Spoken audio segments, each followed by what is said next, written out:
The second birth. In our former chapter, we stated that the being, the innermost, the divine spirit of each living creature has two souls, bodhi and superior manas. The being himself is Atman, the ineffable. If we commit the error of giving the being the qualifications of superior I, alter ego, subliminal I, or divine ego, and so on, we commit blasphemy, because that which is divine, the reality, can never fall into heresy, or rather the heresy of separability or separation.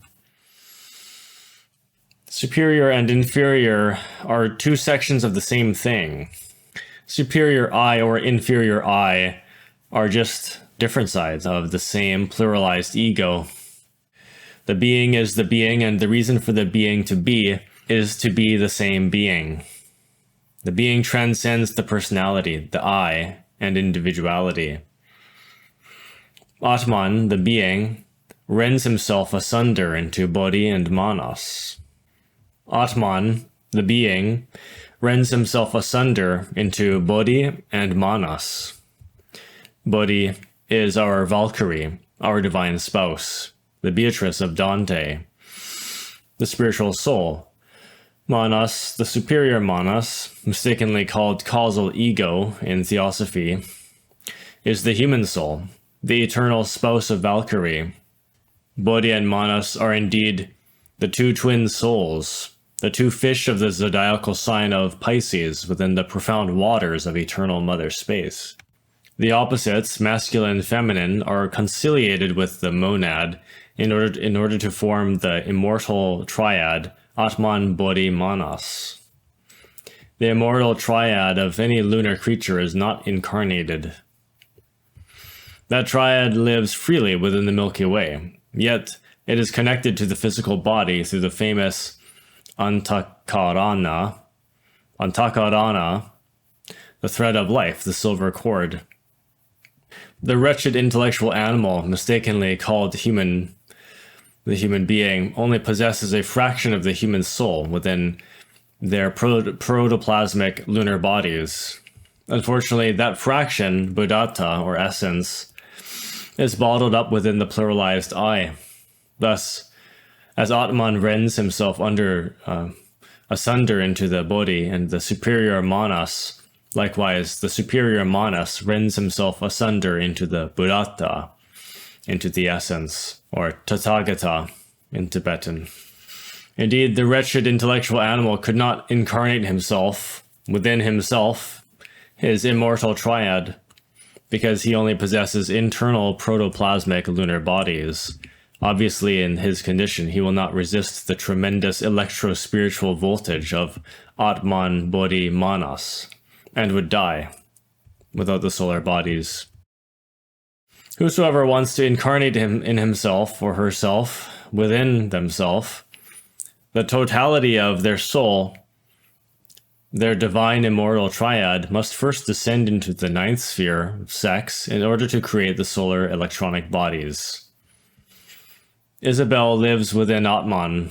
At this moment, the particle Is, the eternal and feminine principle, and the Isiac mysteries, or Isaiah mysteries, come into my memory.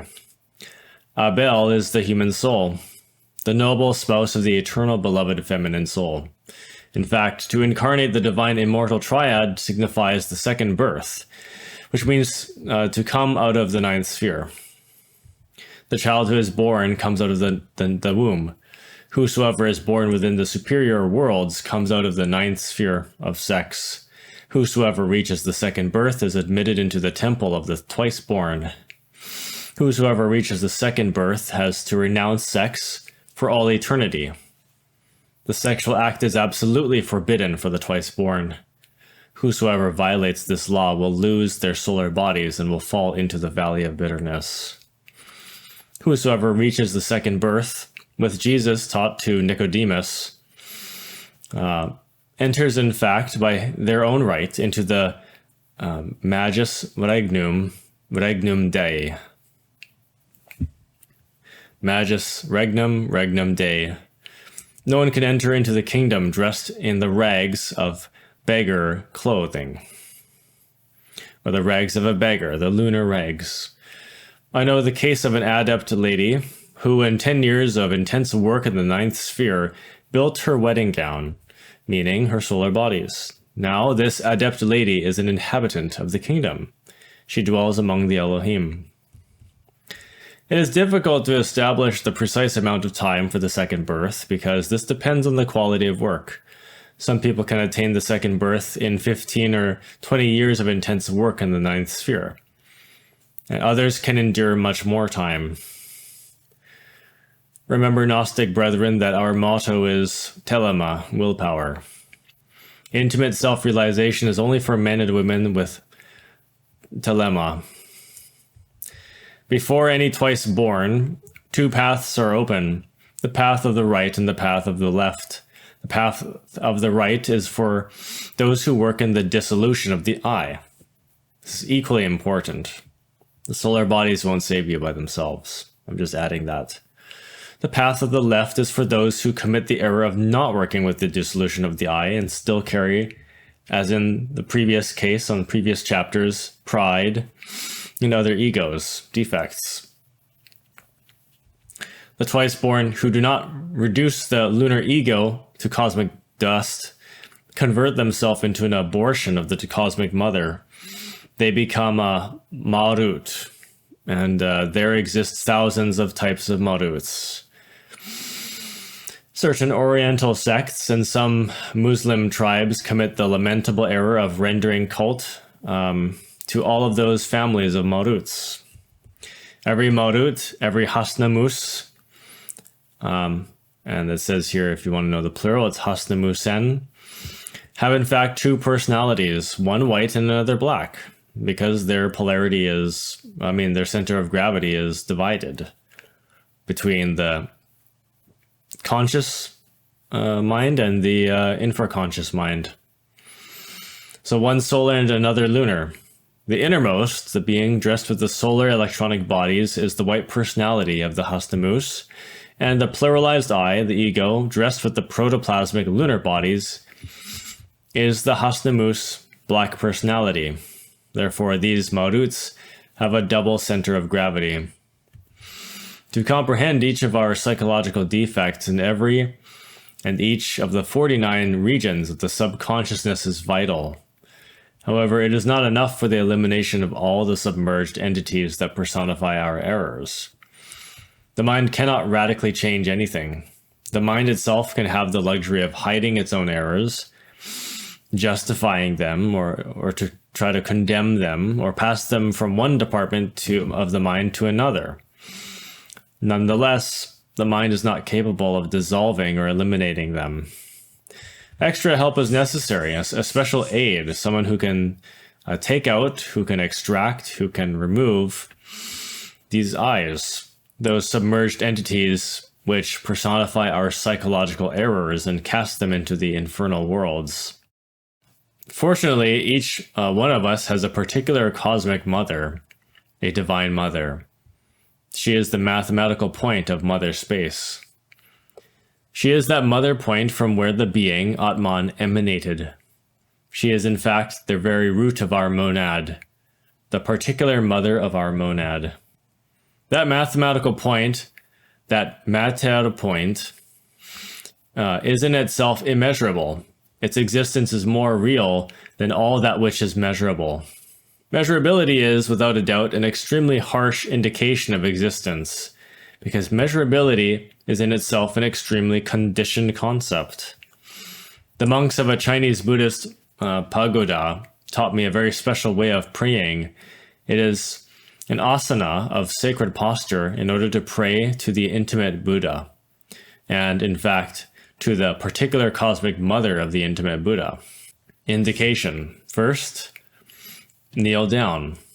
Next, sit on your heels in the Muslim style. Third, extend your arms to form the horizontal beam of a cross. Fourth, pray to your Divine Mother, and bend your trunk forward. Then backwards while keeping your arms extended and while remaining firmly seated on your heels. After having comprehended this or that psychological defect in all and each one of the subconscious levels of the mind, we must pray for help to our particular Divine Mother. Thus we beg her to eliminate from the lunar bodies the I, the entity which personifies such a defect.